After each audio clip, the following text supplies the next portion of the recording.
Hi, everybody.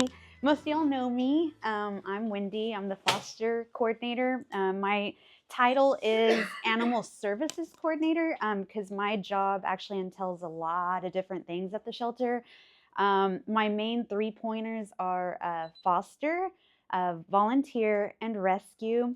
But I also do the offsite events. I help share the importance of spaying and neutering. I help with social media, community things. I'm pretty much just the orchestrator of a lot of things at the shelter, and a middle person for a lot of things as well. Um, and so that's pretty much what I do. And so I wanted to put this foster orientation together. A lot of people know a lot of the information, but there's just so much information that it's hard to keep abreast everything that you need to do. Sometimes it's frustrating, fostering because you don't know what to do. And so I feel like maybe this will help a little bit. This presentation is available to anybody who would like it. But I hope that it just brings a little bit of information to you that you may not already know, or refresh things as well. I'll just get into it. So to start off, our shelter is not a no-kill shelter. That means we are an open intake shelter for all of Bastrop County. What this means is that we have to take in every single animal from Bastrop County no matter what. Now we try to spread it evenly, but we can't do that all the time. A majority of the time we can't do that. It causes issues. It keeps dogs out there that should not be out there, and so we can't just stop intake. So that said, we have to make a lot of tough decisions, aka euthanasia. And that is why it is so vital to have a good constructed foster program. And that's the reason also why I put this together, because rescues are amazing. I'm the rescue coordinator. I work with a lot of amazing rescues. They're wonderful, but they're full. All shelters are full. And so, we can't depend on rescues like we have in the past. That's why we have to really focus on our foster program, because there's more of us than there are rescues out there. And while it may take a while to get fosters adopted or moved on and that kind of thing, at least we're saving as many as we can because of the foster program. So we do rely on our foster program to help avoid euthanasia in many cases. You literally are their lifeline because rescues are full. So what is a foster parent? A foster parent, in a nutshell, is basically someone who agrees to provide love, shelter, basic needs to a shelter pet while they're in your home. Basically, you're caring for an animal just as if they're your own in your home, instead of them being at the shelter. They're shelter animals, but they're just in your home versus a kennel at the shelter. It is ultimately the foster's responsibility to help find and or assist in helping find a positive outcome. That doesn't mean that you go out and try to reach out to every single rescue, because that's my job, but helping by taking photos, bio information, open communication with me, sharing on social media, sharing with your friends and family, going to adoption events, that kind of thing, to help find that positive outcome. Sometimes, life is crazy, right? So you save this animal from the shelter, you get home and you drop the ball. You don't do anything, and so that animal sits in your home for months on end. And that's amazing that, the animal's life was saved, but we got to move that animal along. We got to move that animal along so hopefully you can save another one, because the intake is never stopping. It's never going to stop. So we just have to really do our best to be proactive and help find those positive outcomes for the foster pets. However, with that said, we can definitely help in this aspect. But ultimately, they are in your home, so we do need that communication between you and us so that we can help you in every single way that we can. So I wanted to talk about how intake and stray holds work. So when a stray animal arrives, a stray in terms of the shelter means that they come into our shelter. They're not surrendered by an owner, but they come in because they were a stray in the field and they do not have any identification. That means they don't have any rabies tag, a caller's name with a phone number on it, microchip, that kind of thing. There's no stray hold for owner surrenders, but on a stray, there's only a 3-day stray hold. That means that once it's off hold, so once an animal is off stray hold, which is 3 days, or once an animal is off like microchip hold, which is 5 days, or once an owner is surrendered, it can then potentially be fostered, rescued, adopted, or euthanized. That means that they don't have a lot of time before a euthanasia decision can be made.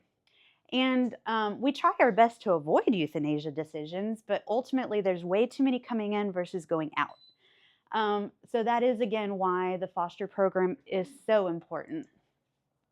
So I wanted to go into how many animals we took in last year and how many left. I will say that last year we did have a few distemper outbreaks, as many shelters did last year.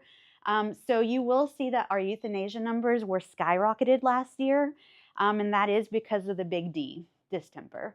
But even so, we stayed at a decent percentage even with that because we really do try our best. So this is actually not a normal year that we usually have. So I did want to point that out. So in 2023, last year, we had 1,316 animals that were fostered and over 1,000 were adopted. And that is amazing. That's because of you guys. That's because of fosters. You'll notice there's a difference between the numbers. The others that were not calculated in that, they went to out-of-state rescues. So the American Society for Prevention of Cruelty estimates there's more than 920,000 shelter animals euthanized each year. That is really low. It's a lot higher than that because I think in Texas alone it's 700,000 and we're just one state of 50. So I do actually think that's a lot higher. So how does fostering even put a dent in this? Well, literally one life saved is one life saved, right? So if you save one life, pat yourself on the back because that's one life saved. That life wouldn't have been saved without you. So I don't care if there's 1 million animals being euthanized, you should be proud of yourself for saving that one animal. Hopefully you can save more, but one life is one life in my book. But let's break it down. So say everyone in our foster and volunteer program, because if you volunteer, you can foster. If you foster, you can volunteer. Let's say that. Say on average from start to finish, it takes 2 to 3 months to foster a dog and get them adopted. Let's just say. So on the low end, let's say you foster 4 animals a year because it takes 3 months, so 4 animals per year. We have approximately 263 fosters, 452 volunteers. So if we multiplied 4 to that, that would be nearly 3,000 animals just saved from foster care alone. So that doesn't include all the adoptions we would do, which is usually a little bit higher than that. So 1,600 adoptions. So literally between the foster program and adoptions and transfer out, which is rescue, we could ultimately save them all. I will mention not all of them are savable, okay? But with these numbers, just number-wise, we could if, that foster program really bumped up, which we need. So who are foster candidates? Almost every single animal is a foster candidate, but there's different avenues. So the first is bottle and gruel babies. There's mom with babies, young puppies or kittens not ready for adoption or surgery because they're too small, animals needing socialization. They're scared, fearful, animals needing to decompress, medical cases, short terms headed out of state, juvenile or adult dogs needing help finding a home, or simply helping with space issues.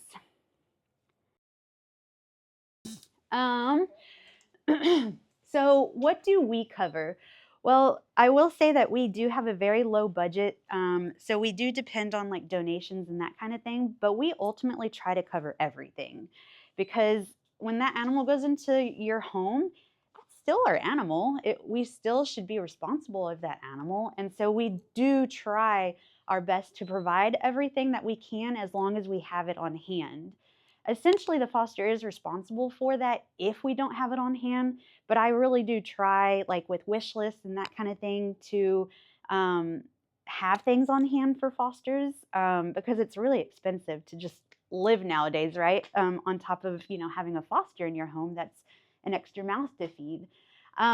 So fosters are essentially responsible for providing tools for their fosters, but we do have many resources to help with that. Um, we cover all medical care. Really, really important. We cover all medical care. So like preventions and spaying and neutering, microchip, rabies vaccines, all the preventions you can think of, we cover. Not only that, but if something is sick within our scope, we will take care of it all. So upper respiratory infection, ringworm. We even have a shelter vet here that's here part-time. So cysts that come up. We just had a puppy have a cyst. She's even, I'm not saying we can do all cases. It's case by case, but she's amputated a couple of legs. I mean, it's really incredible what she can do and what she's brought to the table. But we do cover all medical expenses as long as it's within our scope. If it's not within our scope, my other hats start to come on, and I will try my best to get them to rescue for whatever reason pops up. Again, all cases are different. And then shelter can and will provide tools when available. So that would be anything under the sun that you may need, from blankets, crates, puppy pads, formula, food, all that good stuff. I'm even in the midst of getting a commissary together. I'm really hoping that I can overcome a few obstacles, but I really want like y'all's own shed that has, it's like a little store for you guys, so that anything y'all need, y'all just go in y'all shed and you get what you need. That goes from food to toys to collars to e-collars to really anything. Even cat folks, I'm going to try to have like scoops in there, new litter boxes, so you can have new litter boxes for each litter, so that it's not cross contamination, all that kind of stuff. I am trying to get together, but essentially, just because it's not in one centralized location that I'm trying to do, we do essentially have all these things that we usually have on hand to provide.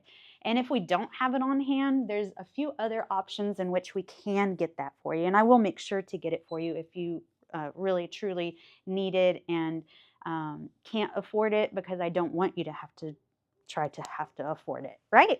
So those three options are Shelter Pet Safety Net actually provides $200 per year. So $100 worth of tools twice a year. There's a really easy application required. All you do is fill out this really short application. One of their members contacts you, says what you need. You tell her what you need. She orders it on Amazon, comes directly to your door in a couple of days. Really beneficial. Fosters, I do this quite often. I actually create a wish list specifically for my foster pet, and I just share it with my friends and family, and nice donors sometimes will contribute to that. If you don't want to do that, that's a-okay. You just get with me and I'll put it on our shelter wish list. So anything that you can think of that you need, I will do my best to get it for you. An example last time that I had was a couple fosters wanted like those cool like towers that have like little ledges and stuff, and I put it on our wish list, and I got like 2 or 3 of them, and it was amazing because those are really beneficial for cat fosters. But it's just an example. I don't want anything to hold anybody back from fostering if it's like in grasp reach, So what does a foster care? So we just went over what the shelter covers. What does a foster caregiver provide? So these 4 things are for sure something that the foster needs to provide. Everything else we do try to provide, but this would include transportation to and from the vet here for preventions and that kind of things. Really important are events like adoption events and meet and greets. To get your animal adopted, you do need to work with the potential adopters to meet them so that they can greet with them and get them adopted. Next is preventions and checkups every 2 to 3 weeks. Essentially, you come to the shelter 1 to 2 times a month for your foster pet. That is really when they're healthy. Sometimes, if they're a little sick, you might have to come a little bit more often. But realistically, you only have to come to the shelter 1 to 2 times a month for preventions and that kind of thing. Next is TLC, tender loving care. That goes to show. And then some will need additional socialization and training that others may not need. So you'll definitely need to get a grasp on what your foster needs in order to move them towards a more adoptable status type thing. And if you need help with that, you can always reach out to me. I'm no expert, but I'll do my best in answering any questions that you might have. And if I don't know, I'll ask other volunteers, or I might even get a trainer involved, that kind of thing. So are you ready to foster? Well, I hope so, because most of you are fostering. But just make sure you have pet-proof locations, especially dependent on who you're going to be fostering. So like, for instance, isolation room, if it's like a scaredy cat or a scaredy dog, or maybe a little bit sick, that kind of thing, you'll want to have an isolation area to keep it away from all your pets, because you don't want your pets to get sick either. Remove any hazards, block hiding spots, that kind of thing. Attachment. This is a really important one. Be prepared to get attached to them. It's very hard to let them go. You may want to adopt your foster, but ultimately the goal is to say goodbye. I know it's funny, because all of my animals at home are foster fells, but it's really true. I mean, it burns. It burns to let your fosters go. Like, it burns like heck. But you have to think of that next one that you literally are probably going to save from euthanasia. So, I mean, you really have to just get past your human feelings and just move them along and cry for a couple of days, and then pick up your new foster and then do it all over again. Because essentially that's what fosters do. So are your pet and human household residents ready? Can you separate or confine your foster pet? Resident pets should be in good health and up to date on vaccinations. We are a shelter. You don't know what you're taking from a shelter. Most of the people out there, I don't want to say most, but a lot of the animals out there are not vaccinated. They've never seen a vaccine in their life. They could pick up things easily because there's wildlife everywhere. Wildlife is what spreads these diseases, because they go and drink water over here. They pick up distemper, drink water out of your dog's bowl, da da da da da. So just make sure that your animals are vaccinated, because essentially when you take an animal from the shelter, while we do everything we can to make sure that they're healthy, like when you're not taking a sick one, an obvious sick one, we do try our best, but sometimes you can't see what's going on the inside. So you just want to make sure your pets are healthy and ready for fostering. Also, humans, immune compromised, pregnant, or very young or elderly. If you have anybody in your household like this, you'll want to consider those facts and what you can and cannot foster, because there are some diseases that are transmittable to humans as well. And these would be very compromised people with some of those diseases. Really important, we don't provide medical care for resident pets or their owners. Even with thorough vet screening, some contagious conditions such as ringworm and certain parasites may not be detected prior to start of foster period. We can't guarantee the health of any foster animals as well, even though we try our best. So I'm trying to get a handle on this, because the request for things that need foster is all over the place. And that's a struggle for myself even too. But for fosters, it's a struggle too, because it's like, well, I found this over here, but then you put a request over here, and it's just all over the place. And that's confusing and frustrating. But currently, until we get a program called Better Impact together, these are where you're going to find foster requests. Main place will be the Facebook group called BCAS Foster and Volunteers, Bastrop, Texas. Hopefully all of y'all are on that. There's a link in your welcome email. If not, it's really easy to find. The next place is Trello. That is an online kind of forum. If nothing else, I would save that onto your phone like a bookmark and keep that. I typically put the most urgent ones on there. But just because you don't see an animal in there doesn't mean that it's not available or needs a foster. Those are going to be mostly like the urgent ones.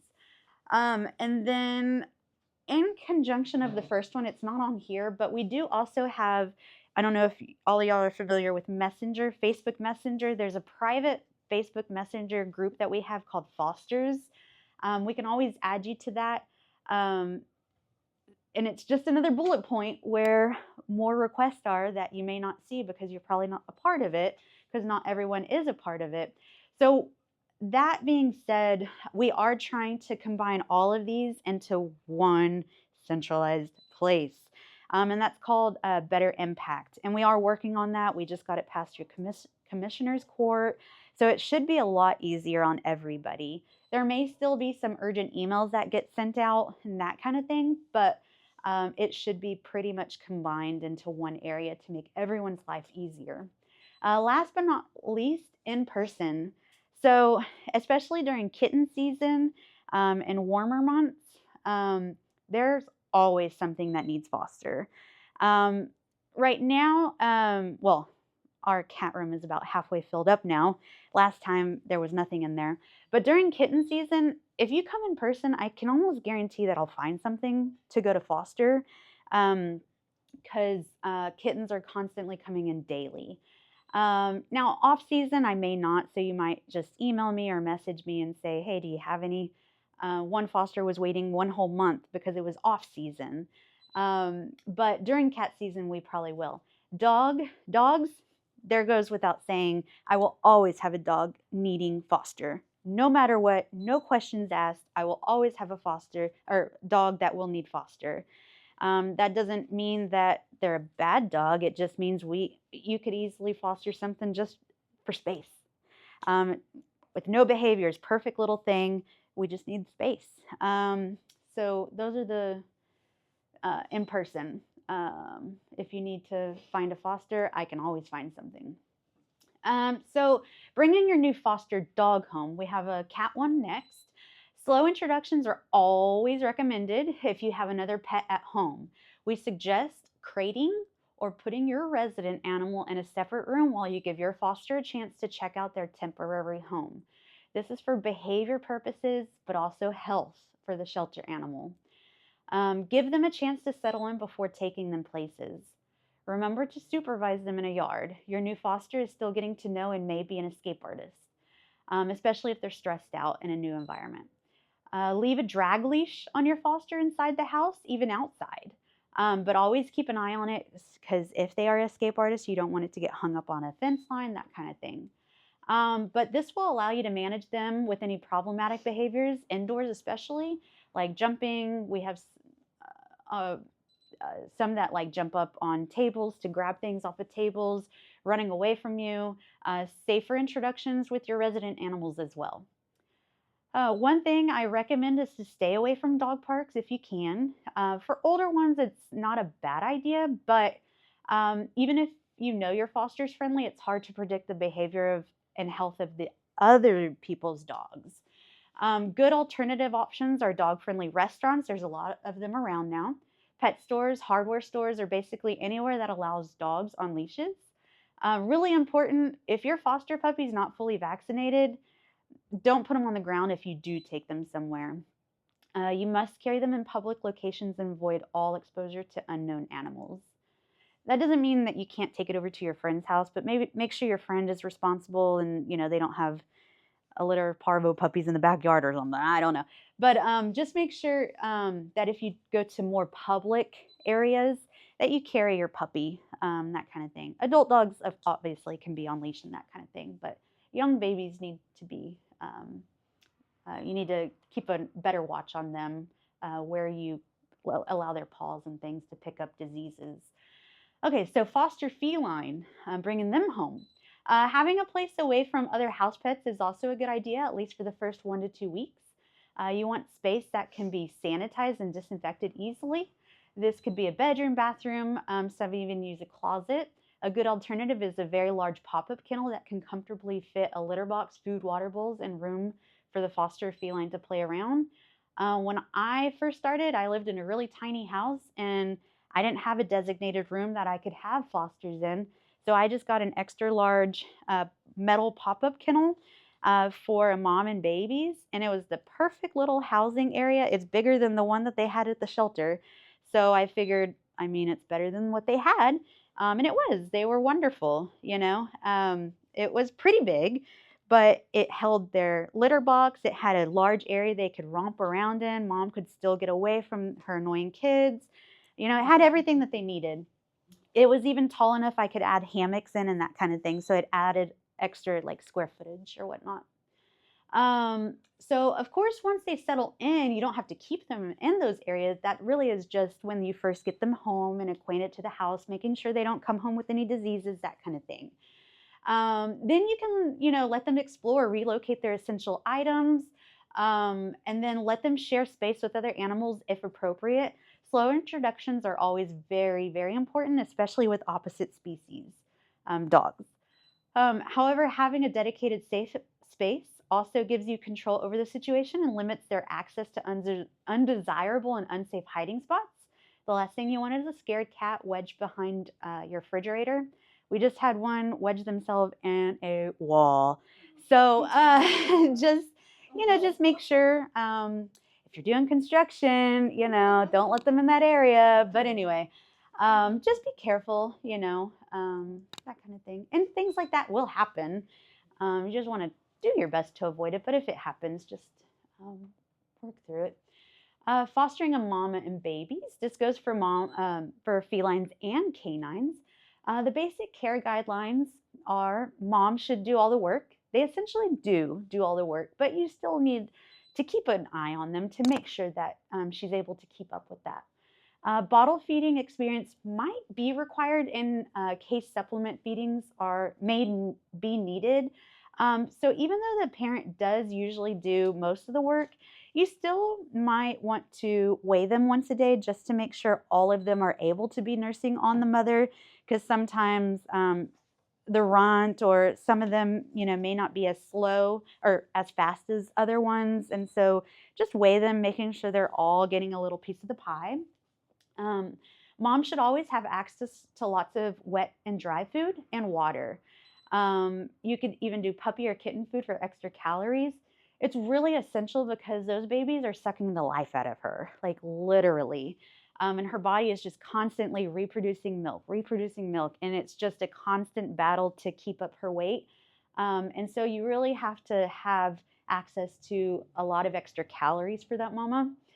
And then lastly, monitor mom behavior. Is she taking care of the babies? Babies should not cry for too long. Babies should steadily gain weight. So checking them once a day is a good idea.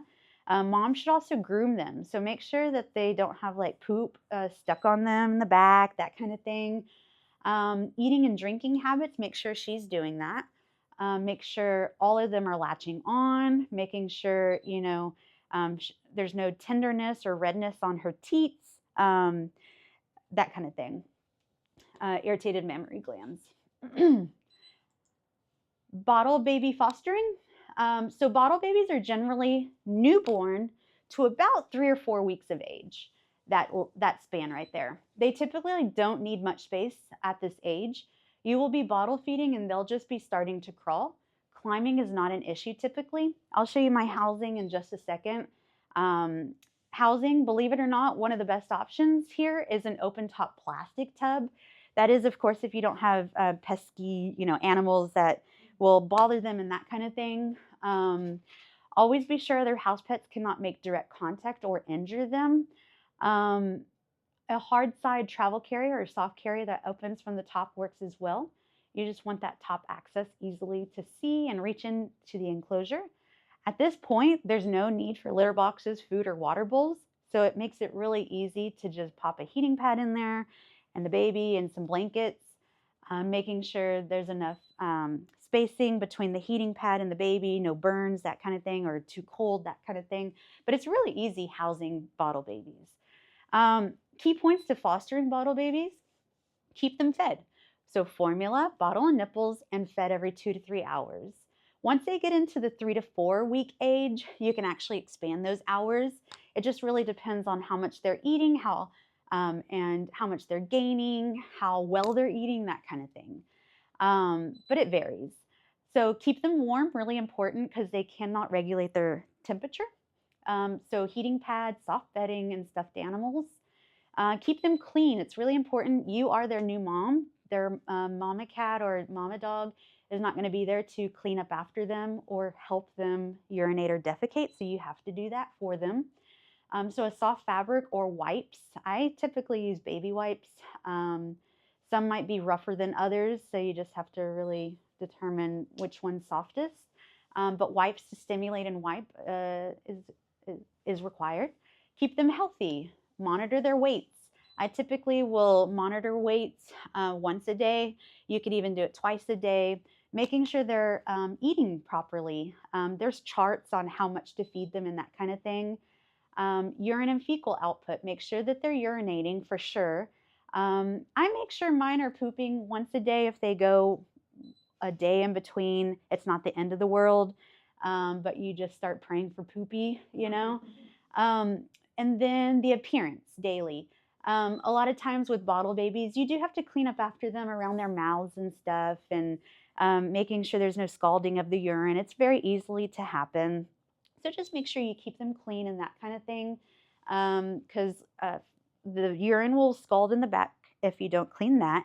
And then also the milk, and also when they start gruel, if you leave it around their mouths, it kind of gets a little irritated and they start actually losing their hair. So you just want to make sure it's good hygiene. Puppy, adolescent, and adult dog fostering. So for canines, this is actually the most needed because it's like 95% of our population. So puppy, adolescent, and adults that range from 6 weeks up to about 10 years are our number one need for fosters.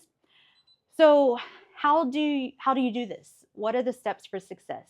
One, pick a foster. Pick it from any of the options that I provided, or come to the shelter and just pick one. For dogs, there will always be one in need. You just let me know and I will find one for you. You tell me what it needs. Like if you have a cat, well, I'm not going to pick one that doesn't like cats. Cats are a little bit harder to test on dogs, so we sometimes just don't know. But just tell me what you need in your household. If you can handle a hyper puppy and want to train it, I will find that. If you need a really laid back dog that just wants to be on your couch, I'll find it. Whatever you need, you just let me know, and I will try my best to find a good fit without any guarantees, but I will try to find that good fit for you. So to settle them in the home with those recommendations I had before, get them ready for adoption.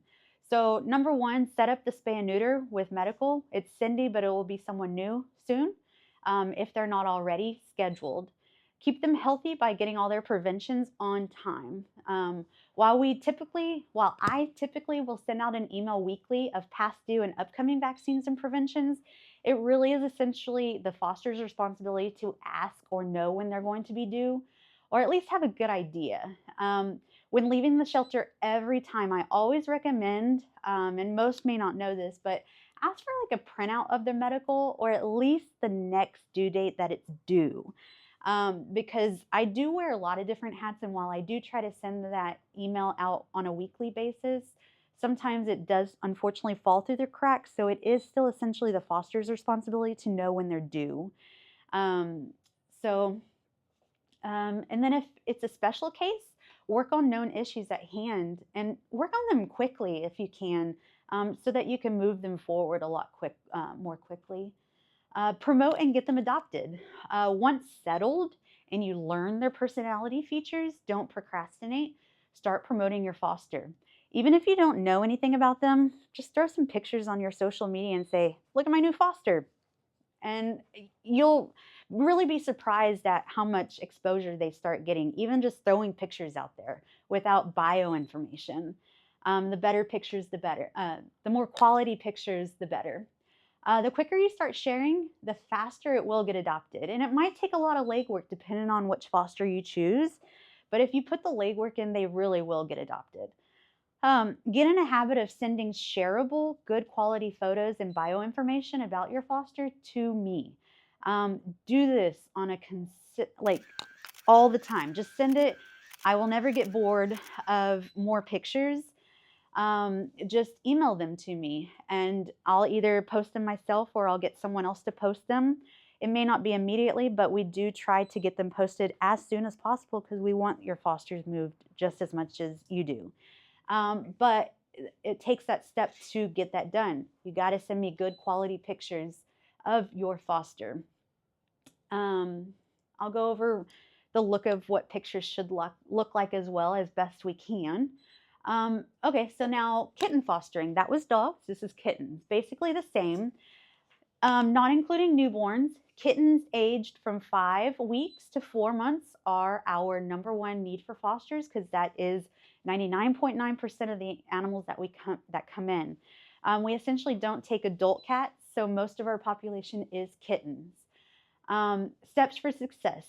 Same thing. Pick a foster, contact me, we'll find you a foster, that kind of thing. Settle them in the home, as we previously discussed. Get them ready for adoption. There's a little bit of a difference between kittens and dogs because dogs, essentially, fosters will foster them until they're adopted or maybe they're going out of state or whatever. They usually don't get fixed and come back to the shelter. They need to stay in the foster home until their positive outcome comes about, right? But kitten's different because we have a really cool cattery. So once you foster a kitten, they go through surgery. Basically, 99% of the time, once they pass that surgery, they don't have to go back to your house. They go straight into the cattery for adoption so that adopters can come here, pick out a cat, take it home. Now, I'll go over this later, but during kitten season, a lot of times the cattery does get filled up because to avoid outbreaks of like URI, because cats stress very easily, we have to limit each room and we only have so much space. So after surgery, we might occasionally ask to take it back home until there's room.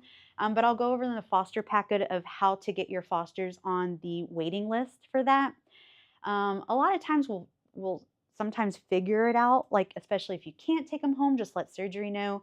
Or we might have pop-ups in the lobby, that kind of thing. We try to work through it without having to ask you take them back. But in the middle of kitten season, we do ask fosters on occasion to take them back to foster, at least until cattery's open. And that usually is only through the weekend. Weekends are pretty, busy up here. So usually it's just an additional week around there or less. Okay, so getting them ready for adoption. Basically, you set up their spay and neuter with medical, Cindy currently. That will change soon, again. Once they get close to 2 pounds. I would not procrastinate during kitten season because sometimes we are a month out. So especially if they're females. I'll go over that in a second. But once they start inching to 2 pounds, go ahead and start guesstimating, or we can help guesstimate of when they will be 2.25 pounds for actual surgery. Boys have to be 2.25, girls have to be 2.5. So when it comes to surgery, boys don't take long at all, girls do. So we cannot have as many girls on the surgery schedule as boys. So if you have a litter of 10 females, man, we got to get them on the schedule ASAP because we can't do as many females as males during surgery. But yeah, as they inch towards 2 pounds, make sure to start getting them on there ASAP. Keep them healthy by getting all of their preventions on time. We've already gone over that. Promote and get them adopted. So as I discussed it, the unique thing about kittens is once they're spay and neutered, they can go into our cattery at the shelter. Fosters are typically asked to leave them after surgery due to kittens getting more visual at the shelter and adopted more quicker. Also, I will add that when they go back to foster, some fosters enjoy fostering them through adoption, and I really appreciate that. The only thing is cats do stress a lot, and so the meet and greets and that kind of thing is a little bit more difficult than it is when you have dogs, because you have to meet them up here, and then the cats are really scared and they're not in their normal environment, so it is a little bit more challenging to really show that adopter, I promise it's really nice. That's where the cattery comes in hand, because that does become their new home environment. And after a couple of days, they get really adjusted. And when adopters go in there, they can see their true personality. But that's not to go, I wouldn't say that you shouldn't. If you want to do it, you totally can. You just might have them in foster a little bit longer because it is a little bit more challenging, especially when an adopter can easily come to the shelter and pick one out right then and there. When they're in foster, it can take, whenever it's convenient on y'all's time, because y'all work, and then meeting them and all that good stuff. A lot of people nowadays are wanting to be, they want it now, and they want it now, so they'll just simply come to the shelter to adopt them. So the cattery is a little bit better of an option in my opinion, but totally up to the fosters what they want to do. And then promote and get them adopted. We already went over that. So if the cattery is full, we may ask the foster to take the foster kittens back home. So we'll need your help to promote your foster, this and that. Pretty much what I've just went and discussed. Just like dogs, if you do have to take them back, do not procrastinate. Kittens grow very quickly, and there will be more that need your help. So if you do have to take them back, also be sure to send me pictures and bio information of them, and we will promote the heck out of them as well. So poop is a big topic during kitten season and puppy season as well, but mainly kitten season, because you're really looking at that poop every day because you got to scoop it. Not so much with dogs, right? But this goes hand in hand with kittens and with dogs as well. But if you need this, you can easily Google it, or I can email it to you. But realistically, if the poop doesn't look normal, you should reach out. Poop should just look like normal poop, right? But so if it's like a really strange coloration and it does not look like a light brown in color or a dark brown in color, you'll want to reach out, especially if it's yellow or green, or maybe a little bit yellow that kind of has a yellow ting. These are probably more of a common thing because it's coccidia and giardia. Those are pretty common things, especially if it has a really strong scent, really bad smell. Coccidia is a pretty common parasite. It's very similar to like worms and that kind of thing. It's an intestinal type of thing that does need to be treated, and it's very treatable, just like parasites. So any sort of diarrhea that is not formed at all definitely needs to be brought up as well.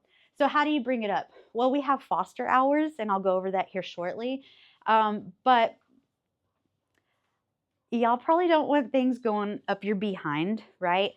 So if you do notice weird stool, make sure you get a sample before you come to foster hour, because we will sometimes turn you away, especially if it's a smaller kitten, because that's not fair for that kitten to probe their little booty.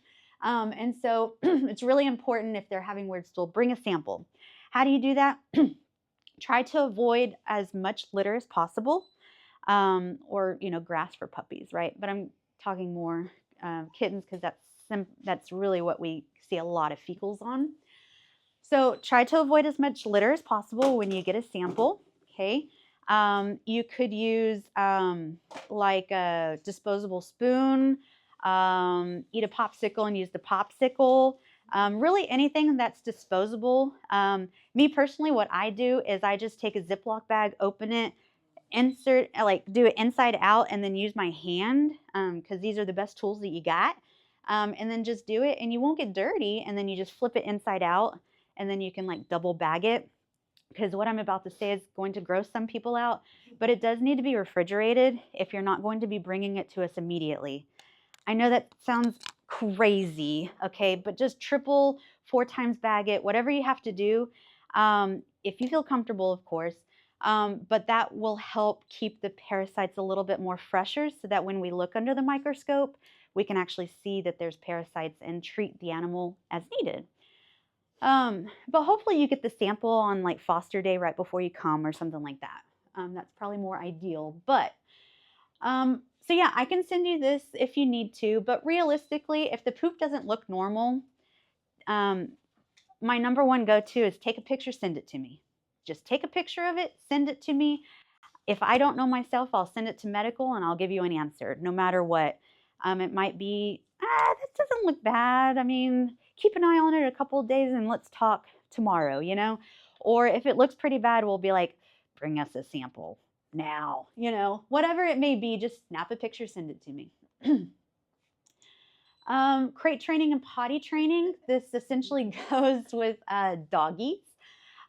So crate training. Crate training gives dogs their own space. It's kind of like their safe haven. Create positive associations with the crate through use of treats and games. Really important, you don't know the behavior of dogs that you get from a shelter, so feeding them in a dog crate is really smart.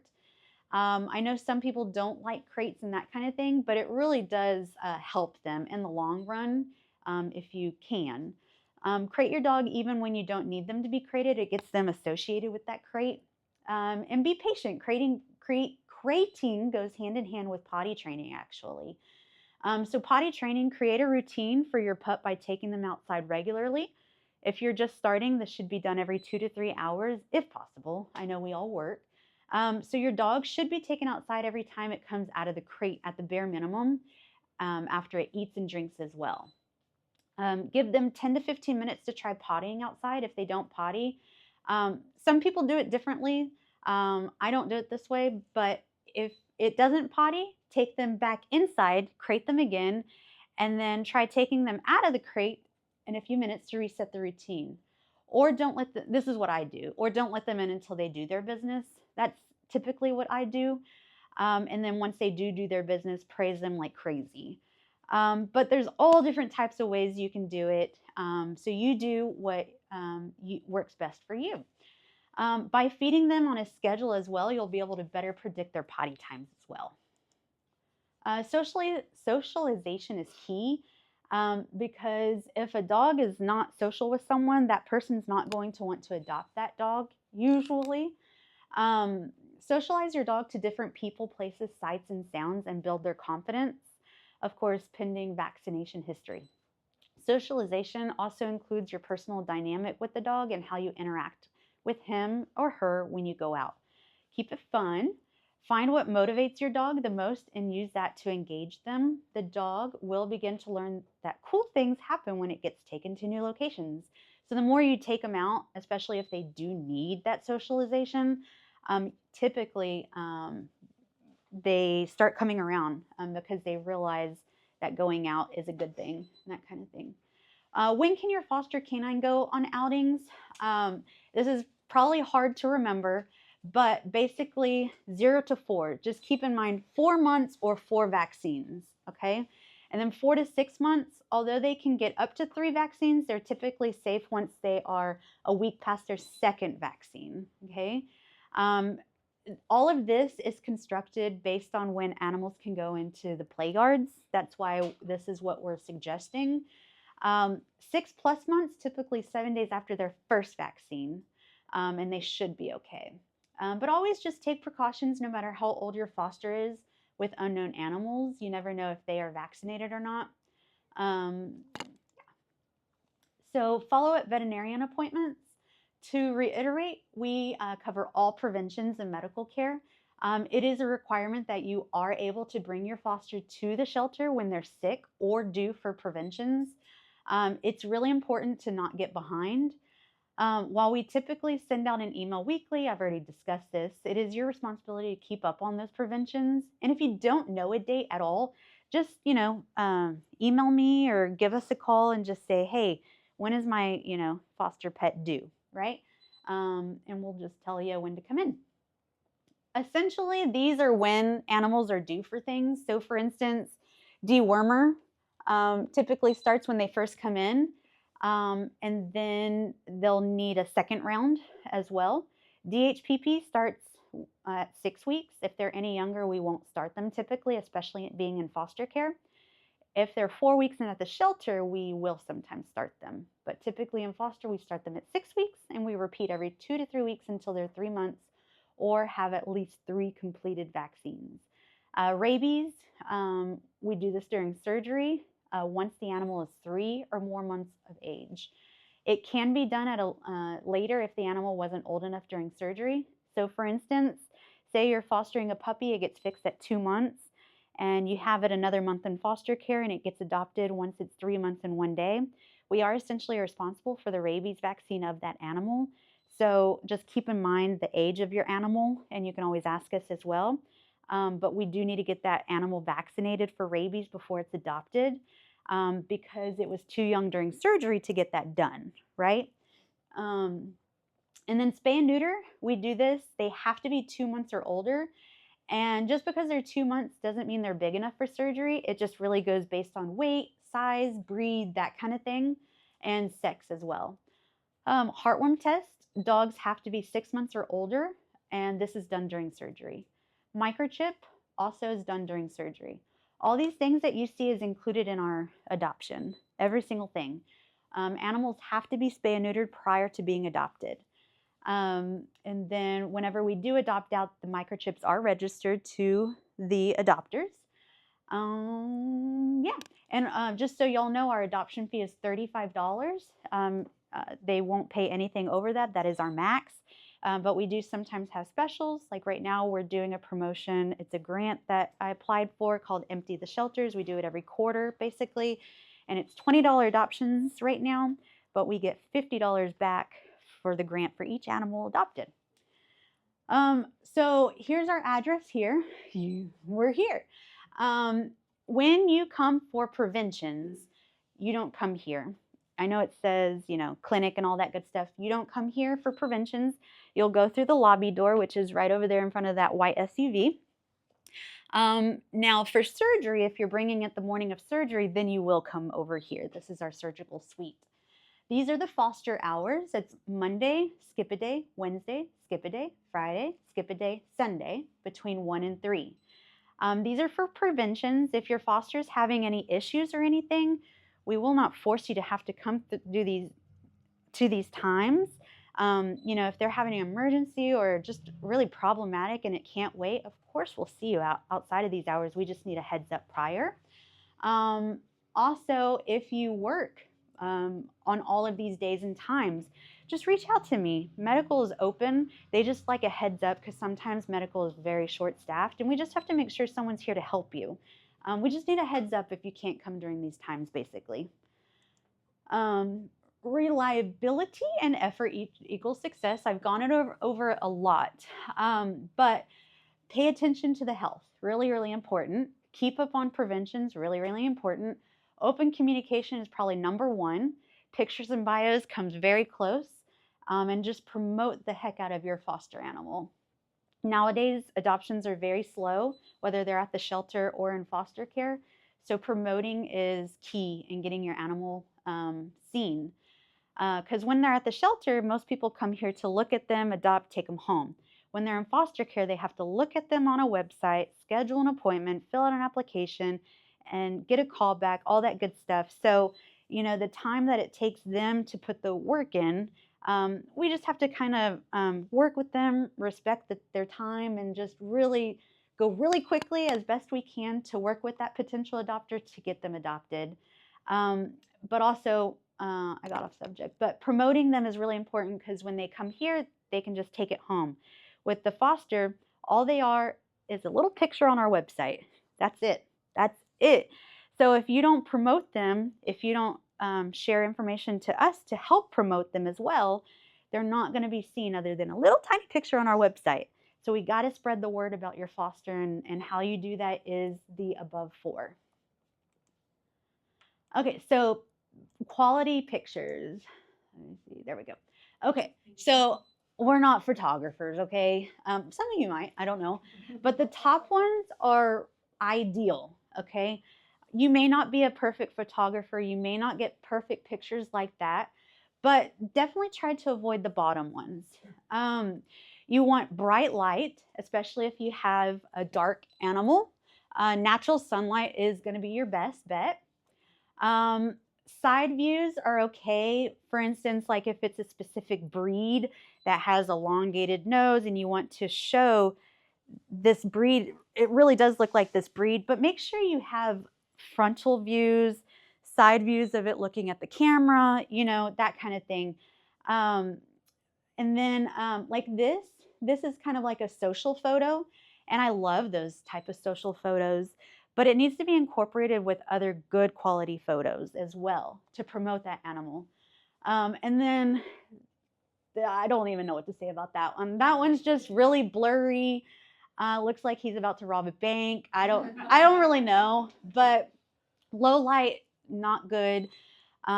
Just really try to use natural sunlight. Of course, kittens can't really go outside unless they're younger. You know, I've taken them outside for photos. Just make sure they're not going to run away. Like 3 months old might run away. So just really be careful.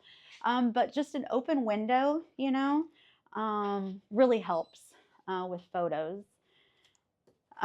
I will also say that I can help you take pictures as well, and we also have a shelter photography Haiti in the office. If you ever need help with photos, just reach out to us and we can like schedule a time that's good for you when either her or I are here, and we can help take photos of your foster as well.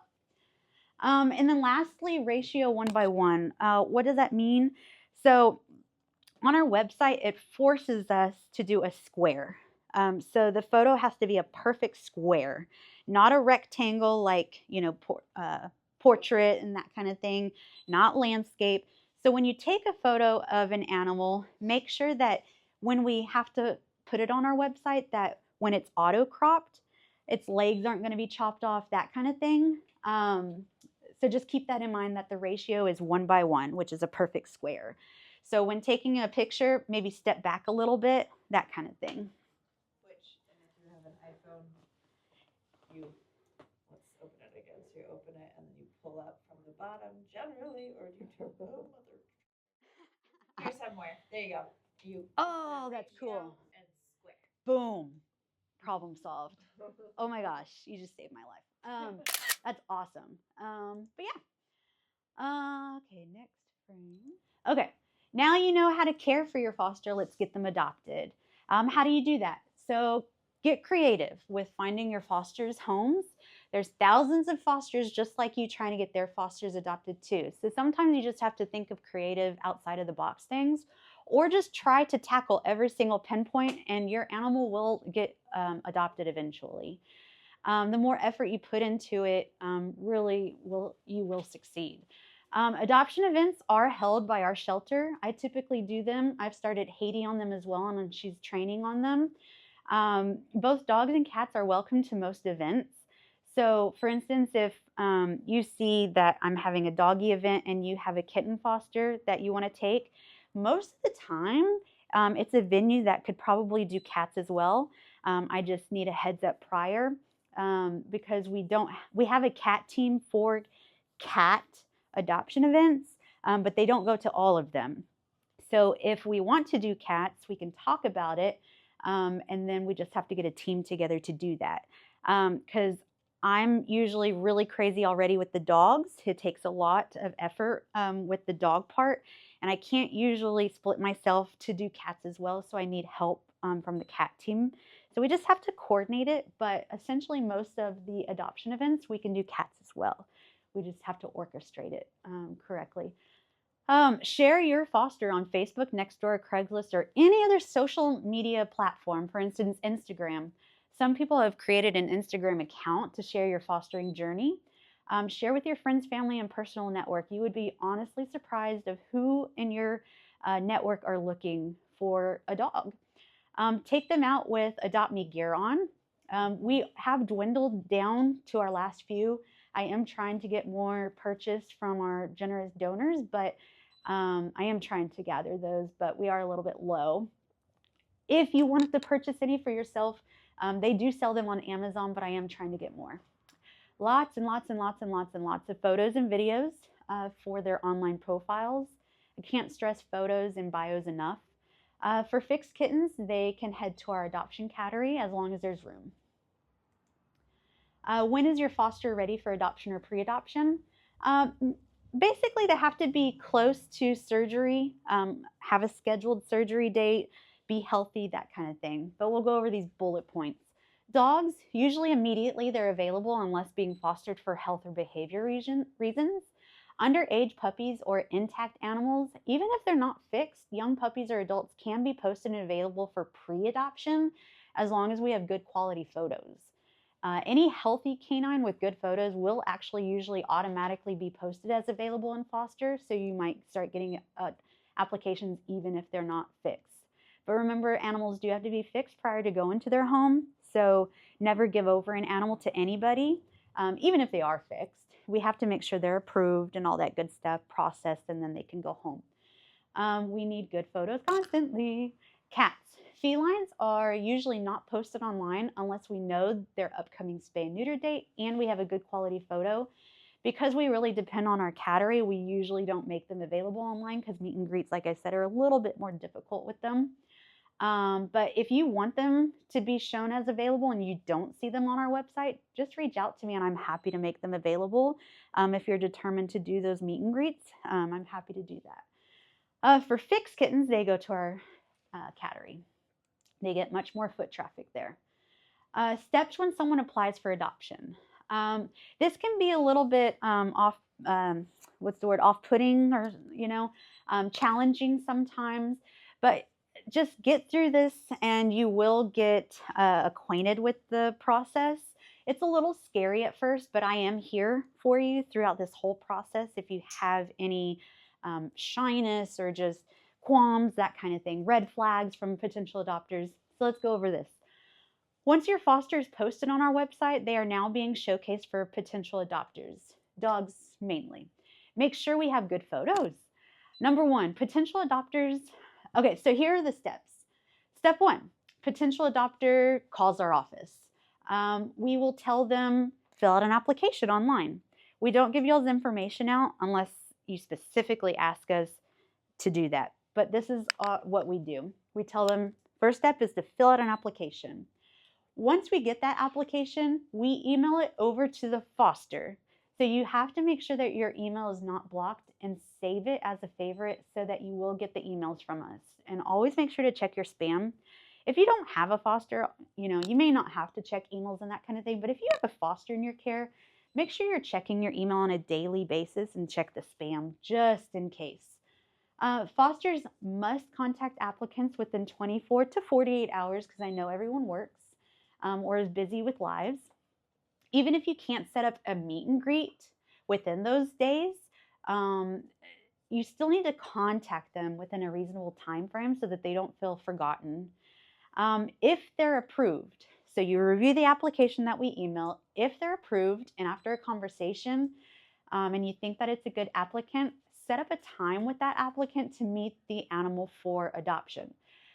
Personally, I always recommend doing it at the shelter. That's for the safety of everyone, especially if your dog or cat is fixed. You can kill two birds with one stone because they'll already be here. We can process the adoption. They can be on their way. But if you want to meet them elsewhere, you certainly can. I just always say the shelter is probably the most neutral location. Notify the coordinator once an applicant is approved.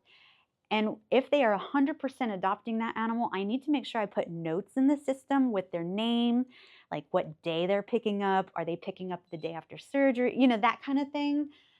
Just so that I can remove them from the website as well so that we don't get other people's hopes up and we don't pester you with more applications when you already have an adopter.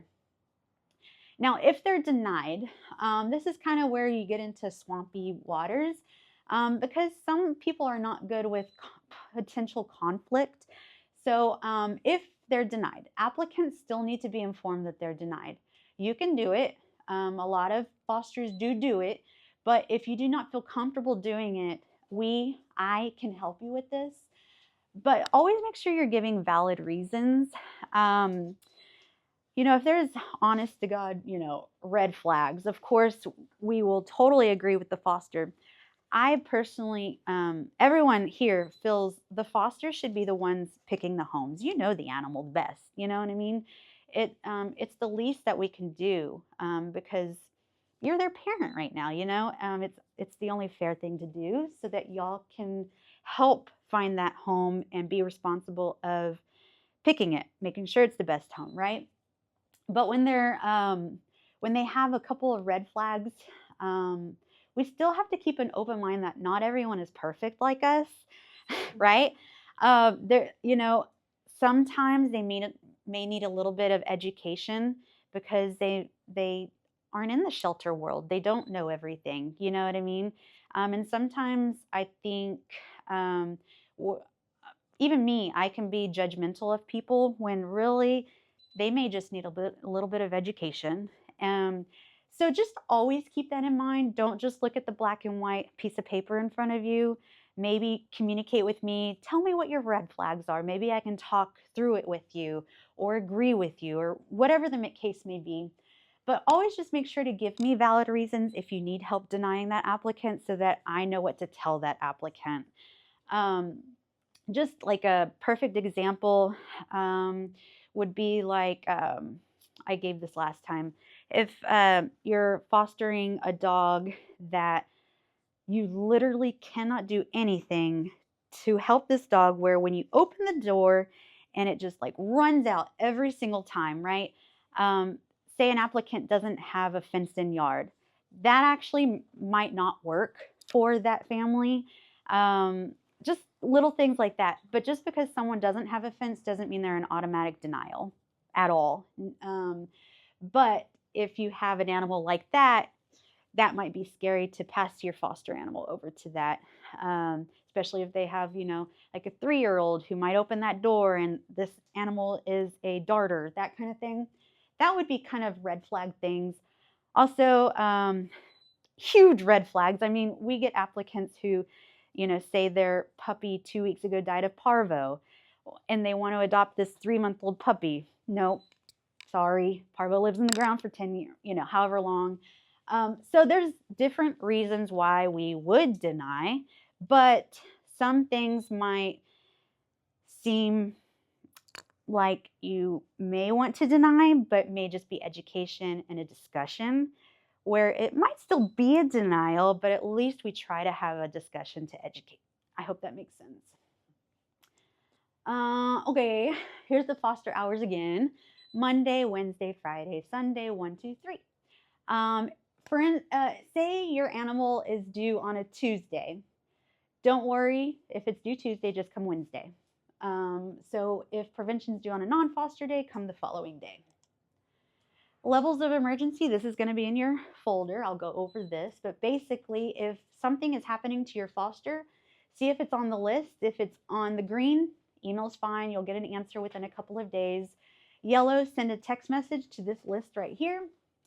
Red, that is an immediate phone call. I've never had it happen, but it's always good to be proactive and know who to contact.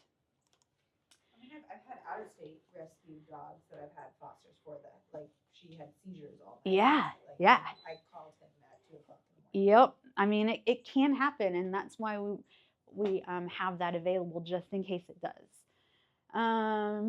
So notes to take away, right? So we're at the end. So once your foster's posted on our website, they are now being showcased. Make sure we always have good photos. Communication is absolute key. If you're fostering, get in a habit to check your email and spam. This is where I communicate in majority of the time for booster needs, adoption applications, surgery schedules, etc. Add both of these email addresses, and if you get emails from other employees, make sure to save those as well in your contacts and your favorites. I can't stress number 2 enough, photos, photos, photos, and bio, of course, because everyone asks questions and we don't know your foster, so good information about your foster is also very, very important. Vaccines and boosters are just as important. Promoting your animal, very important. And then lastly, I wanted to have a conversation about euthanasia. I kind of already touched on it a little bit, but that is the main reason I'm trying to bump up our foster program is because euthanasia is a lot higher than it used to be. I've been the rescue coordinator for many years. I've been at the shelter for almost 10 years. And used to, I could get anything I wanted to rescue. I'm not saying that to be big-headed at all. We have wonderful rescues who had the space sometimes or had those extra fosters for special situations and that kind of thing. But that is absolutely 110% not the case anymore. Um, we have cute, scruffy small dogs waiting weeks on weeks in to get adopted sometimes. We have cute little tiny puppies waiting, and that backs up everything.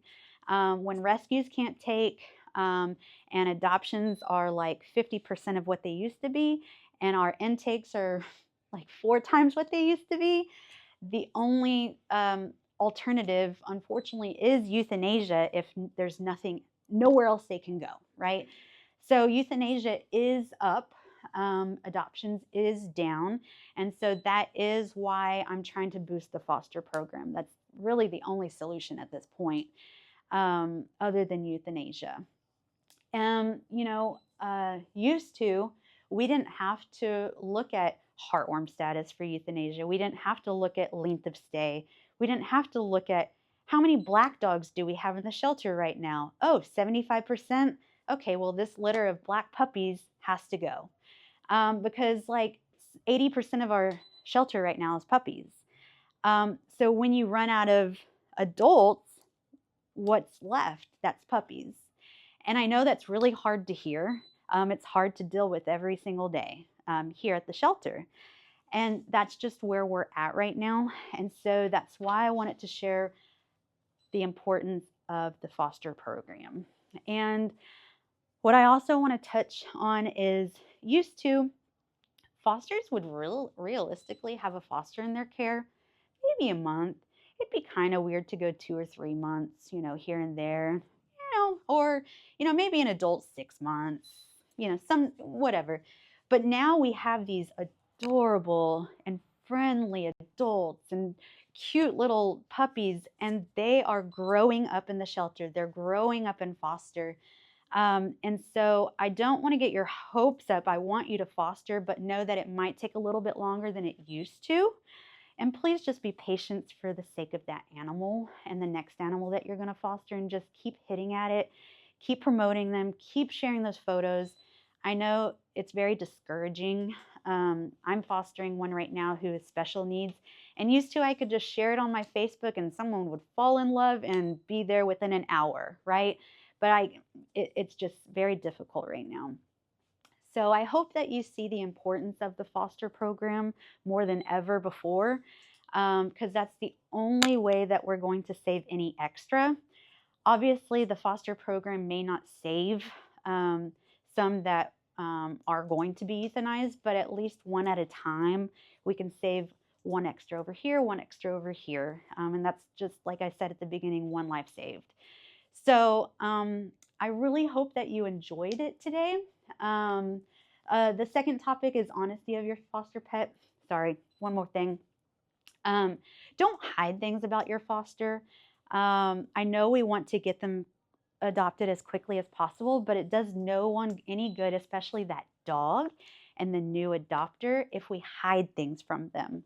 Because all that's going to do is cause issue in the household, um, injuries maybe. Those people may not want to adopt again because that information was not disclosed.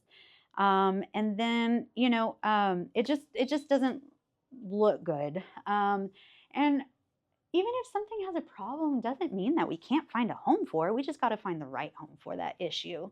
And if it's a problem that you've tried at and you haven't gotten any solutions on, always reach out to me. And like I said earlier, I am no expert. I will do my best to try. I may not have the perfect solution for you, but I will try my best to find the solution for the problem that you're having. But yeah, that's pretty much it. Before I go over the booklets really briefly, does anyone have any questions? Did you have them? Is it okay? Yeah, okay. Uh, Go. Okay, I like the way you went over about the social media part. Yeah. You've got good information here. I just want to clarify something.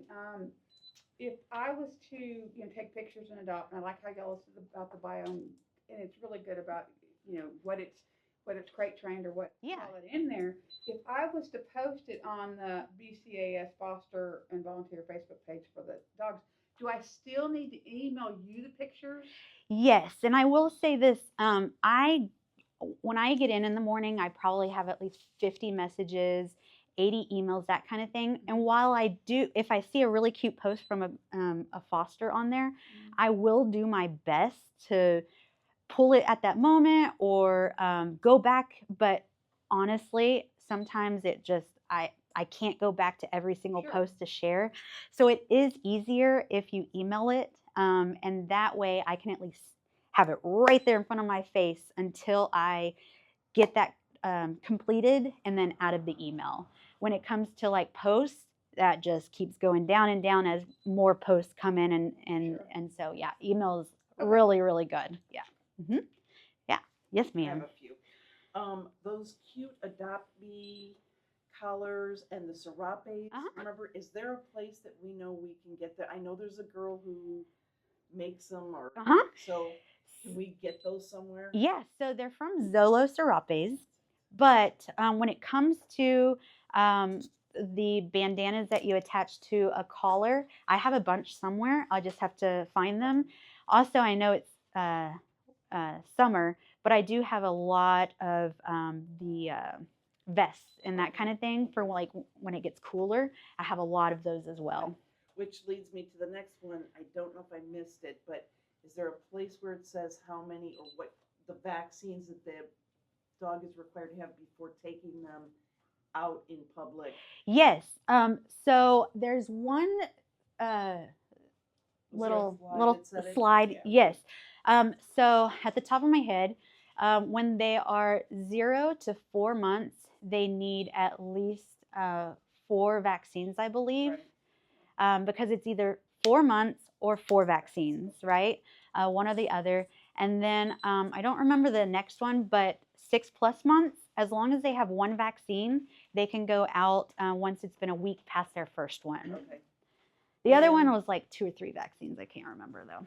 And finally, out of state, can Mhm. we, like, if we find people to adopt out of state, are we allowed to do that? Absolutely, I will find a way. Okay. Yep, absolutely. We have transporters. The only thing I will say is if you have an adopter, make sure they're aware there may be a cost to transport because it's not in our budget. We can't afford that. Sometimes we can get outside nonprofits to help with those costs, but you know, there may be like a $200 fee. If they really want that animal, hopefully that's okay with Right. them.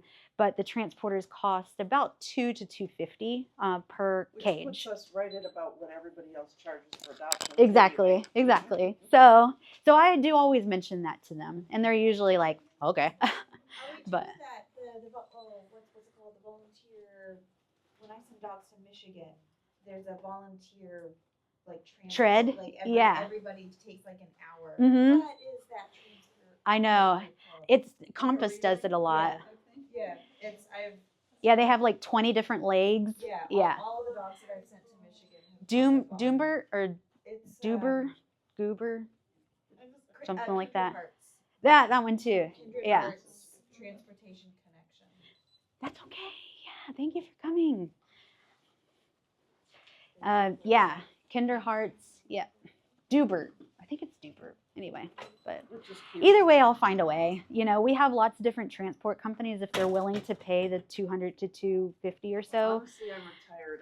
If I could get them adopted somewhere, I'd just take them myself. Right. You know? We also have like pilots, like Pilots and Paws. There's volunteer pilots on there that will dedicate their time. You just have to post a plea and hope that someone can help you voluntarily with that.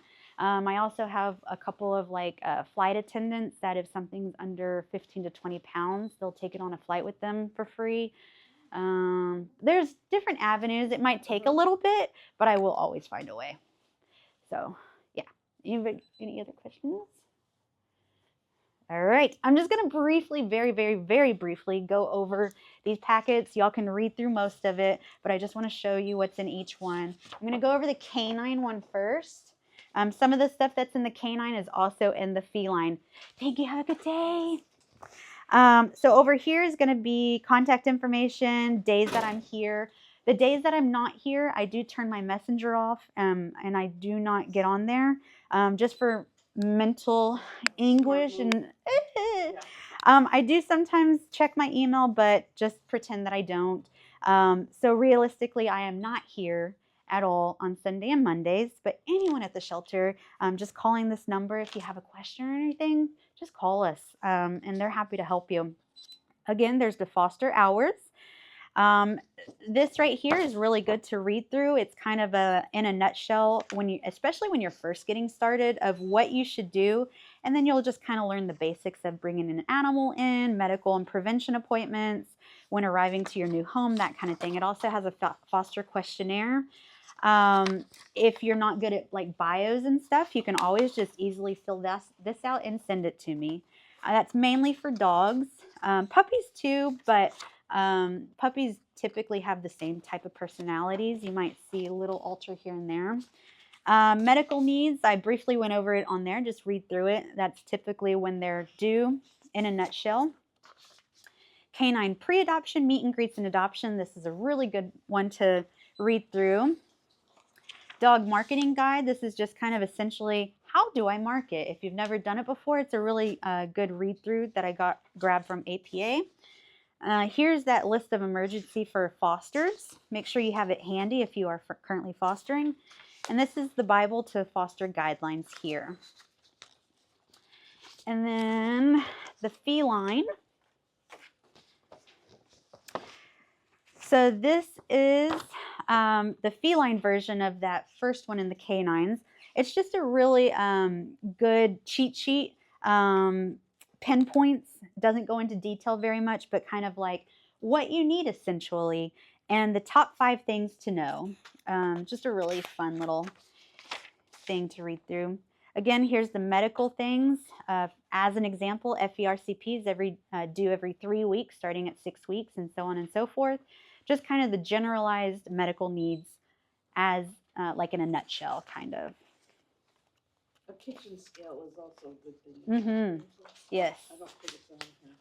I didn't see it. And we have those available, especially if you're doing like bottle babies and gruel babies. Also, if you're doing younger kittens that are not surgery age, it's good to know what they weigh so that you know you're getting close to that 2-pound mark to get them on the schedule.